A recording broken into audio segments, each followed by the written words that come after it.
কিসের লড়াইতে কুচবিহার জেলার নয় নয় করার লক্ষ্যে নেমে পড়েছে। আমরা জেলা মিটিং করে সিদ্ধান্ত করেছি, সেই সিদ্ধান্ত ফেসবুক হোয়াটসঅ্যাপ সব গ্রুপে আমাদের জানিয়ে দেওয়া হয়েছে। তারপরেও যদি কেউ বলে আমি জানি না, আমি নিমন্ত্রণ পাইনি, তাহলে এটা জানিয়েও না জানার ভান।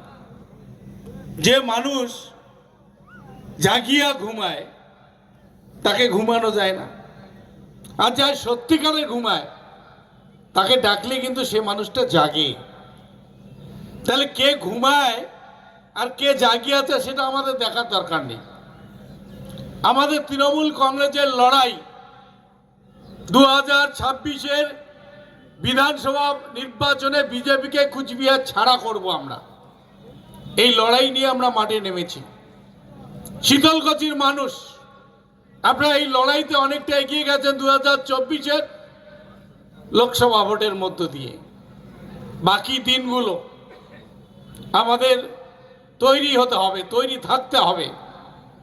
এখন থেকে বুথ থেকে অঞ্চল, অঞ্চল থেকে বুথ, পাড়ায় পাড়ায় তৃণমূল কংগ্রেস কর্মীদের নিয়ে বসতে হবে। আমাদের দুইটা দিক আলোচনা করতে হবে, একটা মমতা ব্যানার্জির উন্নয়ন আর একটা বিজেপির বঞ্চনা। অর্থাৎ এই 10 বছরের কেন্দ্র গোটা বাংলাকে, গোটা বাংলার মানুষকে, গোটা ভারতবর্ষের মানুষকে যেভাবে বঞ্চনা করেছে, যেভাবে ঠকিয়েছে, সেই কথাগুলো মানুষের সামনে তুলে ধরতে হবে। কে তুলে ধরলো আর তুলে ধরলো না তাতে আমাদের কিচ্ছু যায় আসে না। আমাদের তৃণমূল কংগ্রেসের ট্রেন চলছে, স্টেশনে দাঁড়াবে, যারা ট্রেনে উঠবে তারা গন্তব্যস্থানে যাবে, আর যারা উঠতে পারবে না তাদের জন্য ট্রেন কিন্তু স্টেশনে দাঁড়াবে না। পরিষ্কার কথা, ট্রেন যাবেই। 2026-এর লড়াইয়ে আমাদের তৃণমূল কংগ্রেসের যোদ্ধারা লড়াই করবে। এই লড়াইতে যারা সামিল হবেন তারা লড়াইতে থাকবেন, আর যারা সামিল হবেন না তারা পিছিয়ে পড়বেন। দল কারো জন্য থেমে থাকে না, কারণ 2024-এ আমরা দেখেছি এই শীতলকুচির হাতে গোনা কয়েকজন লোক ছিলেন যাদেরকে অনেক কথা বলেও আমরা ভোটের লড়াইতে, ভোটের ময়দানে নামাতে পারিনি। তারা গোসা, তাদের পদ নেই, তাদের নাকি তপন গুহ পাত্তা দেয় না। একটাই কথা, তপন গুহ ডাকে না, পাত্তা দেয় না। তপন গুহ ডাকে না, পাত্তা দেয় না। আজকে তপন গুহ এত লোক আসছে, প্রত্যেকে ফোন করে বলছে না কারোকে নিমন্ত্রণ দিছে, গালাত গামছা নাকি কয় নেই। অঞ্চল সভাপতিদের বার্তা, অঞ্চল সভাপতি, বুথ সভাপতিদের বার্তা, পঞ্চায়েতের বার্তা, সবাই খবর পেয়েছেন, তাই তো আপনারা আসছেন। তাহলে কে বললো আমি জানি না, আমার তপন গুহ কয় নেই? তাহলে তপন গুহ জনে জনে প্রায় 10,000-এর বেশি মানুষ এখনো মাঠে আছেন, জনে জনে সবাইকে ফোন করা সম্ভব কি? সম্ভব? নিশ্চয়ই না। তাহলে এগুলো অজুহাত। যে মানুষের 3খানা হাত, ডাইন হাত, বাম হাত, আর একটার নাম হলো অজুহাত। আমি পদে থাকলে কাজ করব, আর পদে না থাকলে কাজ করব না। দল তাকে চিরদিন পদে রাখবে, এটা যদি কেউ ভেবে থাকে তাহলে সে ভুল করবে।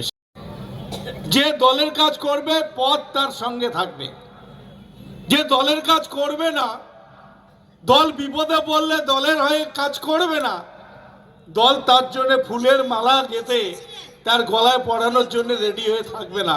এই ভাবনাটা যদি কেউ ভেবে থাকেন যে দল আমাকে ফুল চন্দন মেখে ফুলের মালা দিয়ে আমাকে তোয়াজ করবে, সেই দিন নাই বন্ধু, সেই দিন নাই। তাই আমি অনুরোধ করব শীতলকুচি মানুষে, কে কোথায় পিকনিক খায় না কে কোথায় কি খায় এগুলো দেখার আমার দরকার নেই। পয়সা থাকে পিকনিক খায়, খাক। জঙ্গলে যায় না, বুরুজে যায় না, ক্যাম্পে যায়, যাক।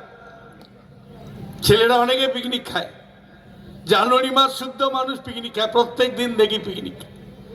পিকনিক খেয়ে কি তৃণমূল কংগ্রেসকে সংগঠিত করা যায়? পিকনিক খেয়ে তৃণমূল কংগ্রেসকে সংগঠিত করা যায়? তৃণমূল কংগ্রেসকে সংগঠিত করতে গেলে মাঠে ময়দানে নেমে তৃণমূল কংগ্রেস কর্মীদের সুখে দুঃখে তার পাশে গিয়ে দাঁড়াতে হবে। বিজেপির সর্বনাশা নীতির বিরুদ্ধে লড়াই করতে হবে। এই মুহূর্তে আমাদের কেন্দ্রীয় বাজেট হতে চলেছে আগামী 31শে ডিসেম্বর। আমরা জানি এই কেন্দ্রীয় বাজেটে বাংলার ভাগ্যে শূন্য হবে, কারণ 2021-এ বাংলা জয়ের যে স্বপ্ন বিজেপি দেখেছিল, আপকি বার 200 পার, আপকি বার 200 পার, সেই স্বপ্ন বিজেপির পূরণ হয়নি। তাই বিজেপি বাংলার মানুষকে ভাতে মারার চক্রান্ত করার জন্যে বাংলার বাড়ির টাকা, বাংলার রাস্তা নির্মাণের টাকা, বাংলার 100 দিনের টাকা বন্ধ করে দিয়ে বাংলার মানুষকে ভাতে মারার চক্রান্ত করছে। কিন্তু আমরা, বাংলার সরকার, মাননীয় মুখ্যমন্ত্রী মমতা ব্যানার্জি থেমে নেই। তিনি লড়াই করছেন, আমরা সাংসদরা দিল্লিতে দাঁড়িয়ে লড়াই করছি যে বাংলা তাদের ন্যায্য অধিকার কেন্দ্রীয় সরকারকে বাংলাকে দিতে হবে। তার লড়াই আমাদের চলছে। তাই আমরা আমাদের বাংলার মানুষকে তাদের বঞ্চিত না করার জন্য বাংলার তহবিল থেকে আমরা বাংলার বাড়ির 12.5 লক্ষ মানুষের টাকা ইতিমধ্যে আমরা দিয়েছি। মুখ্যমন্ত্রী ঘোষণা করেছে 2025 সালের মধ্যে আরো 16 লক্ষ বাড়ি, বাংলার বাড়ি মানুষের অ্যাকাউন্টে টাকা ঢুকবে, তার জন্য লিস্ট তৈরি হচ্ছে। আবাস যোজনা বাংলার প্রত্যেকটা মানুষ পাবে। গ্রামীণ রাস্তা তৈরি করার ক্ষেত্রে আমরা পথশ্রী প্রকল্পের মধ্য দিয়ে প্রায় 40,000 কিলোমিটার রাস্তা তৈরি করেছি। আগামীতে আরো রাস্তা তৈরি হচ্ছে।